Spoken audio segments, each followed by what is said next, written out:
एक अच्छा 11वीं की बालिकाओं का ये सब्जेक्ट है आपका गृह विज्ञान।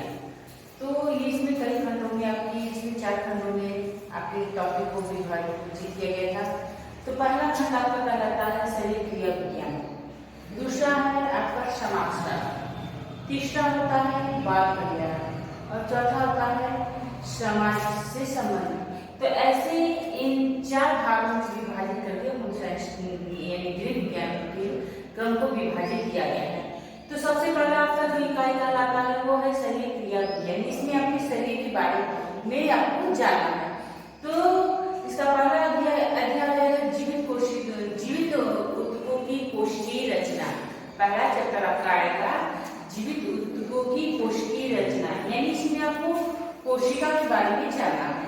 तो सबसे पहले आपको जानेंगे कि प्रस्तावना यानी आपकी कोशिका होती क्या है। तो कहीं न कहीं मनुष्य शरीर में यानी ईश्वर ने आपके शरीर को इस तरह से बनाया कि हमारे शरीर में जो छोटी छोटी कोशिकाएं होती हैं और इन सारी कोशिकाओं से ही मिलकर हमारे शरीर में छोटी छोटी कोशिकाएं होती हैं। इन सारी कोशिकाओं से मिलकर हमारे शरीर का निर्माण होता है। कहीं न कहीं आप देखेंगे प्रत्येक आपकी समाज में 2 तरह के जीवधारियों का निर्माण होता है। एक होता है मनुष्य का निर्माण और दूसरा होता है जीव जंतुओं का निर्माण। तो यहाँ पे मनुष्य का निर्माण हो या जीव जंतुओं का निर्माण, दोनों में कोशिका का होना अनिवार्य होता है। बिना कोशिका से शरीर का निर्माण नहीं होता है। तो आप जानेंगे कोशिका यानी कोशिका होता क्या है। तो कोशिका यानी प्रत्येक जीवधारी या जीवधारियों के शरीर में समस्त छोटी छोटी कोशिका का निर्माण होता है, उसे हम लोग कोशिका कहते हैं। इसके इतिहास के बारे में जाना जाए तो रॉबर्ट हुक ने सबसे पहले इसका खोज किया था, जिसे इन्होंने कोशा का नाम दिया था, यानी कोशिका को कोशा का नाम दिया था। तो आप लोग कोशिका के बारे में जानने के लिए आप देखेंगे मनुष्य शरीर में कोशिका कैसे होती है। तो ये मनुष्य शरीर की जो कोशिका होती है बिल्कुल गोल होती है। इसका गोल भी हो सकता है, इसका कोई आकार नहीं होता है, अनियमित आकार की भी हो सकती है, गोल हो सकती है, लंबी हो सकती है, चौड़ी हो सकती है, यानी इसका कोई आकार नहीं होता है। इसके बीच में आप देखेंगे केंद्रिका होती है। तो ये जो छोटे छोटे भाग होते हैं इसे हम लोग केंद्रिका के नाम से जानते हैं। अब केंद्रिका के बाद उसके बाद देखेंगे आपके इस भाग में ये जो लंबी लंबी धारियां पाई जाती है इसे हम लोग कोशाद्रव्य कहते हैं। उसके बाद है आपके एक गोल भाग में ये छोटे छोटे ऐसे पाई जाती है जिसे हम लोग केंद्रक के नाम से जानते हैं। और इस लाइन में आपके छोटे छोटे जो भाग दिखाई दे रहे हैं उसे हम लोग कोशिका झिल्ली कहते हैं। और इस लाइन वाले भाग में इसे हम लोग केंद्रक द्रव्य कहते हैं। यानी कहने का तात्पर्य है कि यदि एक कोशिका को देखा जाए तो इसमें कोशाद्रव्य, केंद्रिका, केंद्रक, कोशिका झिल्ली और केंद्रक द्रव्य पाया जाता है। तो इस प्रकार ये 5 मिलकर हमारी कोशिका का निर्माण करता है। कोशिका के अंदर जो चीजें पाई जाती है ये आपके दिखाई दे रहे हैं। तो ये सारी चीजें मिलकर कोशिका का निर्माण करते हैं और कोशिका जाकर मनुष्य के शरीर का निर्माण करती है। ऐसा कोई भी स्थान नहीं होता है, ऐसा कोई भी स्थान नहीं होता है जहाँ पे कोशिका न पाई जाए। मनुष्य शरीर में प्रत्येक जगह कोशिका पाया जाता है। यदि सूक्ष्मदर्शी यंत्र से देखा जाए त्वचा के पत्ती को हटाकर तो उसमें आपको कोशिका दिखाई देती है। ये छोटे छोटे गोल के आकार में, लंबे आकार में, आयताकार में, कई आकार में पाए जाते हैं।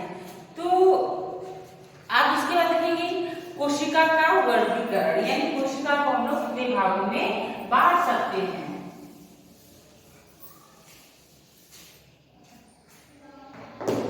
कोशिकाओं का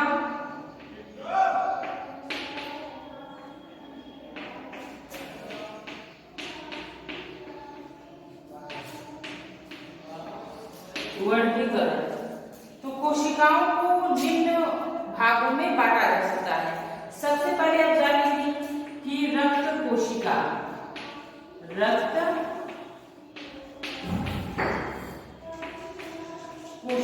सबसे पहले आप जानेंगे कि रक्त कोशिका क्या होता है। तो आप देखिए कि रक्त कोशिका मनुष्य के शरीर में यदि अस्थियां का होना अनिवार्य होता है। यदि रक्त पाया जाता है तो रक्त के माध्यम से ही आपको कोशिका का विकास होता रहता है। तो इस प्रकार आप देखेंगे कि मनुष्य के शरीर में दो तरह के रक्त कोशिकाएं पाई जाती है। एक आपका लाल रक्त कण और दूसरा होता है श्वेत रक्त कण। तो जो लाल रक्त कण होता है ये आपके गोल और अवले होती हैं, और जो आपके सफेद रक्त होते हैं ये लाल रक्त कण से बड़े होते हैं, आकार में बड़े होते हैं। 1000 लाल रक्त कण पे केवल 1 या 2 ही श्वेत रक्त कण पाए जाते हैं। तो कोशिकाओं के वर्णन में सबसे पहला टॉपिक होगा रक्त कोशिका। मनुष्य के शरीर में दो तरह की रक्त कोशिकाएं होती है, लाल रक्त कण और श्वेत रक्त कोशिका। दूसरा होगा आपका पेशीय कोशिका। पेशी कोशिका आप देखेंगे मनुष्य के शरीर में तीन तरह की पेशी कोशिकाएं पाई जाती हैं। एक होता है ऐच्छिक पेशी, दूसरा होता है अनैच्छिक पेशी और तीसरा होता है हृदय पेशी।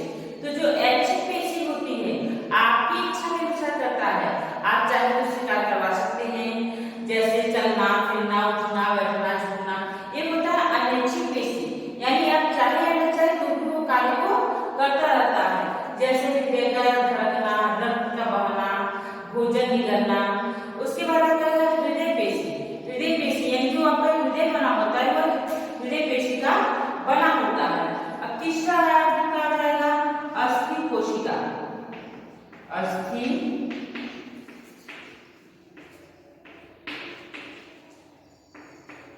कोशिका मनुष्य के शरीर में अस्थि कोशिका यानी आप मनुष्य के शरीर में जो अस्थि होती है वो प्रत्येक भाग में जुड़ी होती है। ऐसा कोई भी भाग नहीं होता है जहाँ पे अस्थियां नहीं जुड़ी होती है। इस प्रकार आप देखिए मनुष्य के शरीर में बहुत सारी अस्थियां पाई जाती हैं, गोल अस्थि, चपटी अस्थि, लंबी अस्थि, पतली अस्थि। तो ऐसे बहुत सारी अस्थियां मनुष्य के शरीर में पाई जाती है। चौथा आ जाएगा तंत्रिका कोशिका।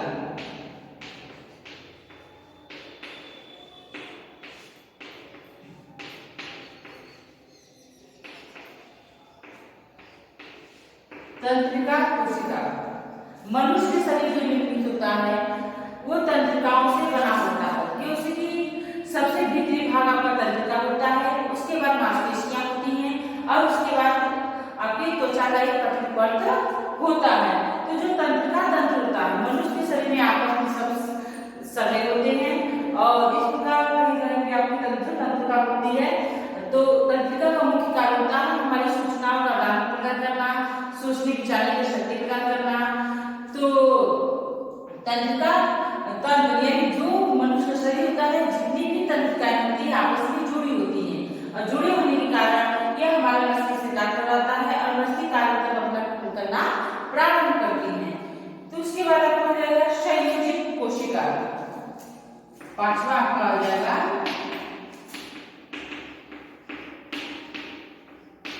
संयोजित कोशिका। जैसा कि आपके नाम से भी प्रतीत हो रहा है संयोजी कोशिका। संयोजी कोशिका का मुख्य कार्य होता है आपस में सारी कोशिकाओं को जोड़कर रखने का कार्य करता है। कभी कभी होता है कि दो कोशिका जब एक जैसी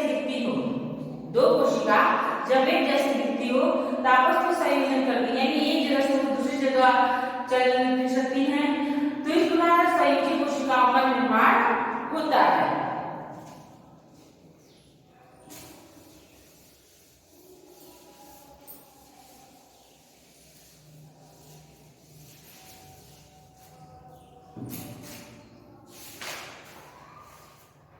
उसके बाद देखेंगे कोशिका के गुणवकार।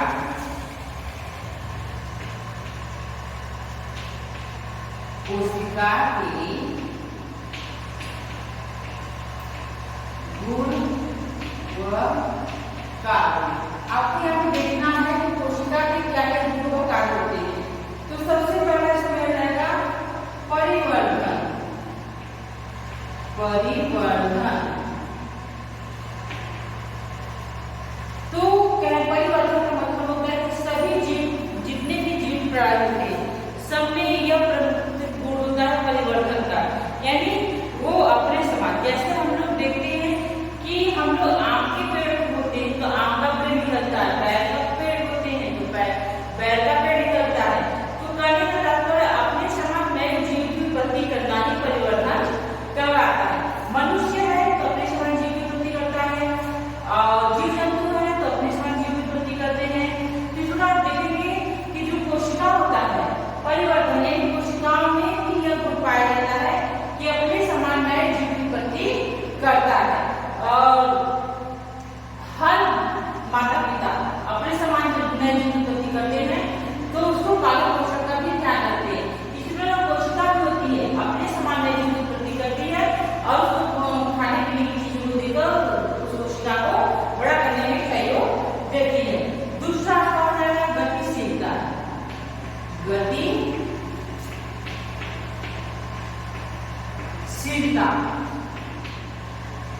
गतिशील मनुष्य गतिशील प्राणी होते हैं, जीव जंतु गतिशील प्राणी होते हैं, वो एक स्थान से दूसरे स्थान जा सकते हैं। उसी प्रकार आपकी कोशिका भी गतिशील प्राणी होती है, वो भी एक स्थान से दूसरे स्थान पर जा सकती है। जिस प्रकार मनुष्य को अगर जाना होता है तो गतिशीलता पाने के वो चला जाता है, उसी प्रकार कोशिका भी गतिशील होती है। जब इसकी इच्छा करती है कि हमको यहाँ से वहाँ तक जाना हो तो वो कोशिका धीरे धीरे नीचे आएगी और वहाँ की कोशिका का जब जगह खाली जाता है तो अभी दूसरी कोशिका चली जाती है। इस तरह की गतिशीलता पाई जाती है। इस प्रकार आप देखेंगे कोशिका में गतिशीलता पाई जाती है। उसके बाद आता है श्वसन क्रिया। श्वसन क्रिया हर व्यक्ति को जीवित रहने के लिए, हर व्यक्ति को जीवित रहने के लिए कहीं न कहीं हम श्वसन क्रिया करते हैं। आप देखेंगे जितने भी प्राणी होते हैं वो भी श्वसन क्रिया करते हैं, और जो जीवधारियां होते हैं वो भी श्वसन क्रिया करते हैं। तो यहाँ पे कोशिका की बात करने जाएंगे तो कोशिका की श्वसन क्रिया यानी मनुष्य की भांति कोशिका की श्वसन क्रिया करती है, क्योंकि जब तक वो श्वसन क्रिया करेगी तब तक वो जीवित रहेगी। जब मनुष्य श्वसन क्रिया करना बंद कर देता है तो कोशिका भी श्वसन क्रिया करना बंद कर देगी, और जब कोशिका श्वसन क्रिया बंद कर देगी तो मनुष्य की मृत्यु निश्चित होती है। इस प्रकार आप देखेंगे कि जो जो कार्य मनुष्य करता है वही कार्य आपके कोशिका भी करती है। आप देखेंगे प्रतिरूप संतान उत्पन्न करना। प्रतिरूप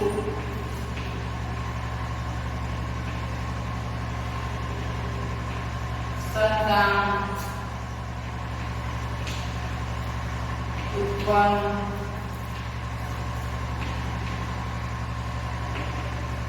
प्रतिरूप संतान उत्पन्न करना। तो मनुष्य अपने समान नए जीव की उत्पत्ति करता है, उसी प्रकार कोशिका भी प्रतिरूप यानी अपने समान नए जीव की उत्पत्ति करती है। क्योंकि जब एक कहीं आप देखें कहीं बच्चे जन्म हो जाते हैं, बच्चे की मृत्यु होती है, तो इस प्रकार संसार में इस प्रकार संसार में नियम चलते रहते हैं और संसार का संतुलन बना रहता है। उसी प्रकार मनुष्य के शरीर में भी प्रतिरूप संतान उत्पन्न करने की क्षमता होती है, और एक ही जाने के बाद नए कोशिका का जन्म होता है, और इस प्रकार हमारे शरीर में इसका संतुलन बना होता है।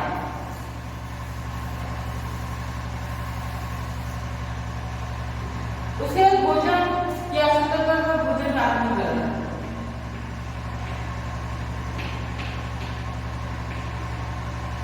भोजन की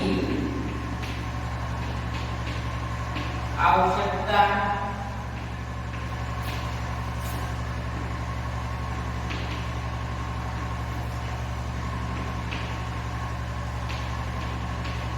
तथा आत्मीकरण, यानी भोजन की आवश्यकता तथा आत्मीकरण। यानी कहने का तात्पर्य है कि मनुष्य भोजन को करता है, भोजन करने के बाद भोजन को पचाता है, उसका आत्मीकरण करता है। यदि जीव जंतु की बात करते हैं वो भी भोजन करता है और उसका पाचन क्रियाएं होता है। उसी प्रकार आपकी कोशिका भी होती है। जब मनुष्य भोजन ग्रहण करता है तो मनुष्य के भोजन में से अपने भोजन को ये कोशिकाएं अपने भोजन को खींच लेती हैं, और खींचने के बाद उसका आत्मीकरण करती है। यानी जब मनुष्य भोजन ग्रहण करेगा तो कोशिकाएं अपने वर्ष का भोजन ग्रहण करती हैं और आत्मीकरण उसको आत्मीकरण भी करती हैं। इस प्रकार कोशिकाओं में यह गुण पाया जाता है। अगला रहेगा आपका विसर्जन क्रिया।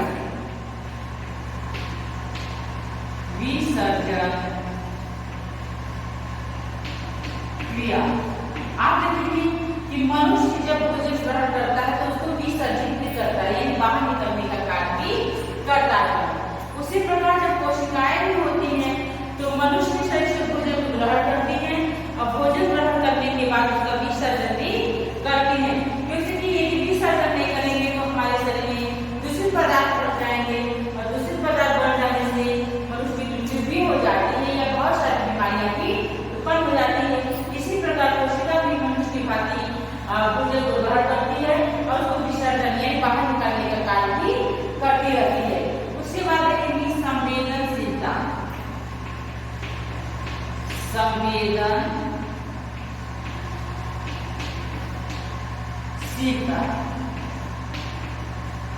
मनुष्य के अंदर संवेदनशीलता पाई जाती है, इसमें सुनने की समझने की क्षमता पाई जाती है। उसी प्रकार कोशिकाओं में भी ये संवेदनशीलता पाई जाती है। यदि आप देखेंगे किसी व्यक्ति को स्पर्श कर कि आप देखेंगे कभी भी किसी व्यक्ति को स्पर्श करके देखती हैं तो यदि हम अचानक स्पर्श करते हैं तो उससे डर जाते हैं या बहुत अच्छी चीजें बताते हैं तो खुशी के मारे में फैल जाता है। उसी प्रकार आपके कोशिका भी होती है, उसमें संवेदनशीलता पाई जाती है। यदि डरती है तो कोशिकाएं फूट जाती है, यदि खुशी का आभास होता है तो कोशिकाएं फैल जाती है। इस प्रकार उसमें संवेदनशीलता का भी गुण पाया जाता है। उसके बाद आता है जन्म और मरण। जन्म व मरण यानी जन्म और मरण। जिस प्रकार मनुष्य का जन्म होता है उसकी मृत्यु निश्चित होती है, तो उसी प्रकार कोशिकाओं का भी जन्म होता है। उसी प्रकार कोशिकाओं का भी जन्म होता है और उसकी भी मृत्यु होती है। ऐसा नहीं होता है कभी कोई ऐसा कोई भी प्राणी नहीं है जो लगातार जीवित रहता है। जो व्यक्ति आज आया है वो कल चला जाता है और लेकिन उसका स्थान खाली नहीं होता है, कहीं एक दूसरा व्यक्ति जन्म लेता है। उसी प्रकार आपकी कोशिकाएं होती है, जब कोशिकाएं जन्म लेती है और उसकी मृत्यु होती है तो वहां पे नई कोशिका का जन्म हो जाता है। लास्ट में जीव प्राणी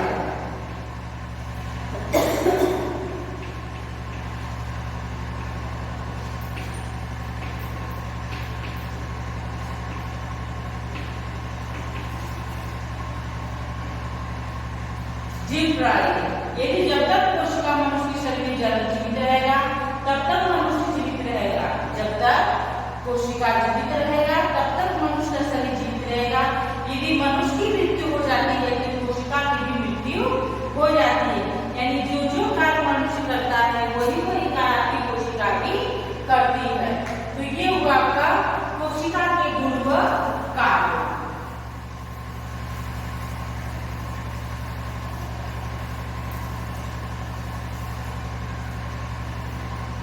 उसके बाद आप लोग देखेंगे ऊतक यानी ऊतक। ऊतक किसे कहते हैं? कोशिका स्पर्श हुआ यानी मनुष्य की सबसे सूक्ष्म इकाई यानी छोटी इकाई कोशिका होता है और वो मनुष्य के शरीर में निहित होता है। ऐसा कोई भी व्यक्ति नहीं है जिसके अंदर कोशिका नहीं पाई जाती। तो दूसरा टॉपिक आपका हो जाएगा ऊतक। जब एक ही प्रकार की कोशिका एक जैसी दिखती हो या जैसी कार्य करती हो तो वहां पे ऊतक कहलाता है। यानी एक से अधिक जब कोशिका जैसी दिखती हो जैसा कार्य करता हो उसे हम लोग ऊतक कहते हैं। ऊतक के प्रकार, ऊतक को हम लोग 6 भागों में बांटते हैं। ऊतक को 6 भागों में विभाजित किया जाता है। विभाजित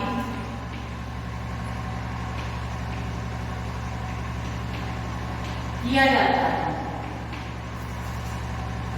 तो ऊतक जहाँ पे ये 2 कोशिकाओं का समूह पाया जाता है या एक समूह में एकत्र होती है, उन समूह के एकत्र होने की क्रिया को हम लोग ऊतक करते हैं। ऊतक को 6 भागों में विभाजित किया जाता है। तो सबसे पहले आप देखेंगे मांसपेशी ऊतक।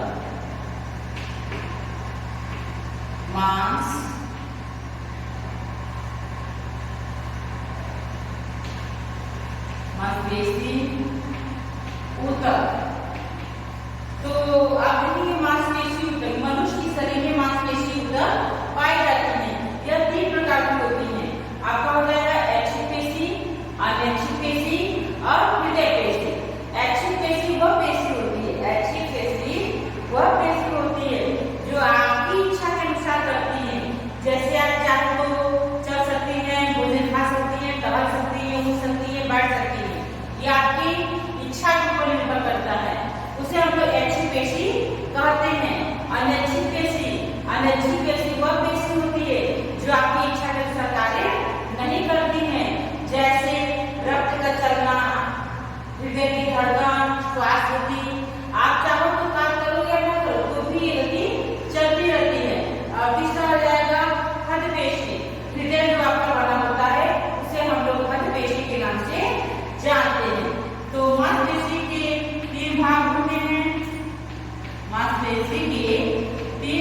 होते हैं HCPC,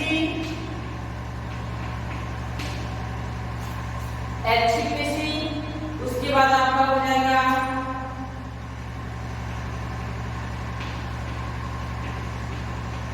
HCPC,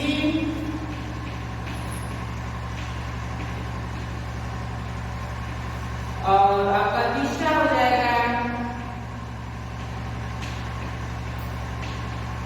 हृदय पेशी। तो मांसपेशी उत्तर को 3 भागों में विभाजित करते हैं। HCPC आपकी इच्छा के अनुसार कार्य करता है, HCPC आपकी इच्छा के अनुसार नहीं कार्य करता है, ये स्वतंत्र कार्य करता है, और हृदय पेशी दोनों का मिलकर भाग होता है। हृदय जिस पेशी से बना होता है उसे हम लोग हृदय पेशी के नाम से जाने देते हैं। और उसके बाद आपका दूसरा टॉपिक आ जाएगा तंत्रिका ऊतक। दूसरा आपका आ जाएगा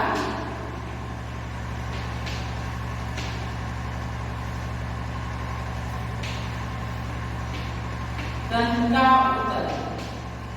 मनुष्य के शरीर में बहुत सारी तंत्रिका का निर्माण होता है, और जितनी भी तंत्रिकाएं होती हैं वो आपस में एक दूसरे से जुड़ी होती हैं। जुड़ी होने के कारण मनुष्य के शरीर में जो भी तंत्रिका होती हैं वो आपस में एक दूसरे से जुड़ी होती हैं। जुड़ी होने के कारण वो सूचनाओं का आदान प्रदान करती हैं, सोचने विचारने की शक्ति प्रदान करती हैं। तो ये सारे कार्य आपकी तंत्रिका ऊतक के ऊपर ही निर्भर करता है। तीसरा आपका हो जाएगा संयोजी ऊतक। संयोजी ऊतक, संयोजी ऊतक का मुख्य कार्य होता है आपस में जुड़े होने का कार्य करता है, क्योंकि इसमें संयोजी ऊतक में आपका साधारण संयोजी ऊतक यानी साधारण किस्म होती है, दूसरा कंकाल संयोजी ऊतक यानी आपके अस्थियों का जो आकार होता है उसे हम लोग कंकाल संयोजी ऊतक कहते हैं। इस प्रकार आपके ऊतक कहलाते हैं। और उसके बाद आपका हो जाएगा उपकला ऊतक। उपकला ऊतक, उपकला ऊतक वह होता है जो मनुष्य की त्वचा के नीचे पाई जाती है, जैसे आपकी प्राणी, श्वास नली, हृदय, ये सब आपके उपकला ऊतक के अंतर्गत पाए जाते हैं। और पांचवा आपका हो जाएगा तरल ऊतक।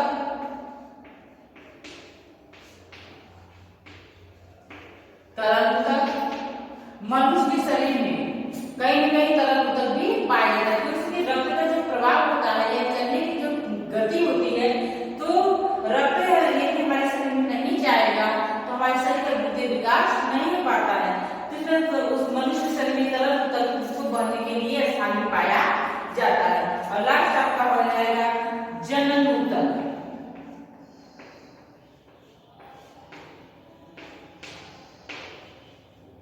जनन ऊतक, जनन ऊतक पुरुष और महिला में पाई जाती है। इसमें नर युग्मज और मादा युग्मज, इसमें दोनों में नर युग्मज और मादा युग्मज के नाम से जाना जाता है। जहाँ पे नर युग्मज और मादा युग्मज बनता है, दोनों की संयुक्त क्रिया से युग्मज बन जाता है। तो इस प्रकार दोनों की संयुक्त क्रिया से युग्मज बनता है और युग्मज से एक नई जीव की उत्पत्ति होती है।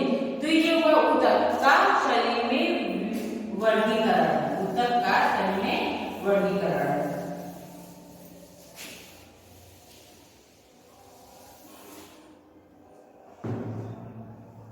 उसके बाद आप देखेंगे अंग। अंग तो अंग किसे कहते हैं? जहां पे दो ऊतक, जहां पे एक ही प्रकार का कार्य करने वाले, एक ही समान दिखाई देने वाले ऊतक आपस में सहयोग करते हैं, वहां पे हमारा अंग बनता है। यानी कोशिकाओं के सहयोग से ऊतक बनता है और ऊतक के सहयोग से आपका अंग बनता है। तो इस प्रकार अंग आपके कई प्रकार के होते हैं।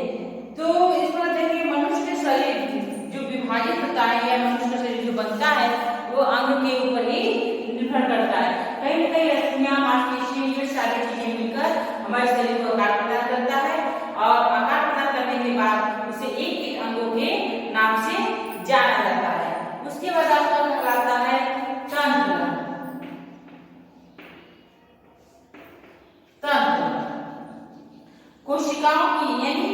ऊतक से मिलकर आपके तंत्र का निर्माण होता है। तंत्र आपके कई प्रकार के होते हैं, जैसे मुंह, भोजन नली, आमाशय, पक्वाशय, ये सब हमारे शरीर के तंत्र कहलाते हैं।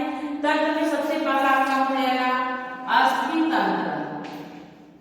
अस्थि तंत्र यानी मनुष्य के शरीर में कहीं भी अस्थि तंत्र पाया जाता है, अस्थि तंत्र होता है। दूसरा आपका हो जाएगा पाचन तंत्र पाया जाता है, पाचन तंत्र पाया जाता है। तीसरा आपका हो जाएगा श्वसन तंत्र पाया जाता है।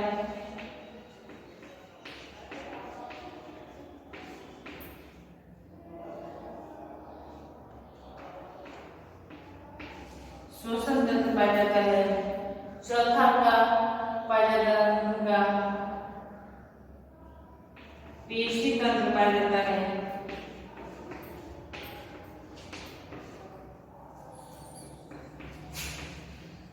पांचवा आपका हो जाएगा तंत्रिका तंत्र।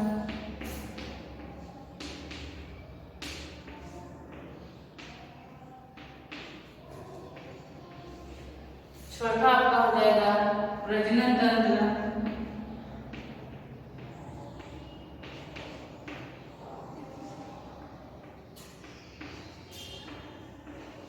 सातवां आपका हो जाएगा अंतःस्रावी ग्रंथि।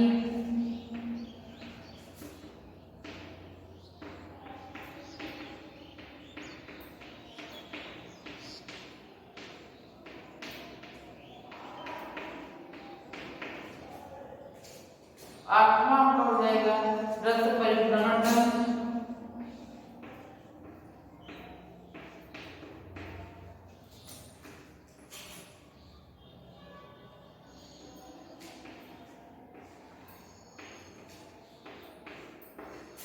तो इस प्रकार आप देखेंगे कोशिकाओं के सहयोग से अंग बनता, कोशिकाओं के सहयोग से ऊतक बनता है, ऊतक के सहयोग से अंग बनता है, अंग के सहयोग से आपका तंत्र बनता है।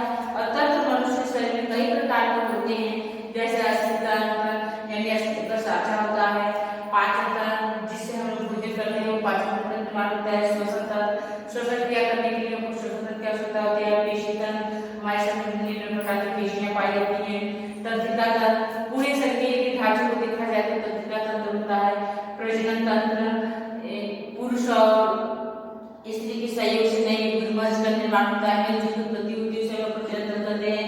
अंतःस्रावी ग्रंथि मनुष्य के शरीर में बहुत सारी अंतःस्रावी ग्रंथियां निकलती रहती हैं। और उसके बाद रक्त परिभ्रमण तंत्र शरीर को परिभ्रमण करने के लिए इन सारे तंत्रिकाओं को होना आवश्यक है, क्योंकि रक्त जब परिभ्रमण नहीं करेगा तब तक शरीर का वृद्धि विकास नहीं हो पाएगा। शरीर में विभिन्न प्रकार की कोशिकाएं, ऊतक, अंग ये सारे तंत्र या अंग पाए जाते हैं और इन्हीं से हमारे शरीर का संचालन होता है। इस प्रकार आप देखेंगे कि ये आपके जो होते हैं इन सारी चीजों को मिलाकर आपकी कोशिका, ऊतक, ऊतक से अंग इन सब का निर्माण होता है। तो ये आज का जो चैप्टर है, आज आपका चैप्टर ये समाप्त होता है और फिर अगले चैप्टर या अध्याय में हम लोग अगले चैप्टर के बाद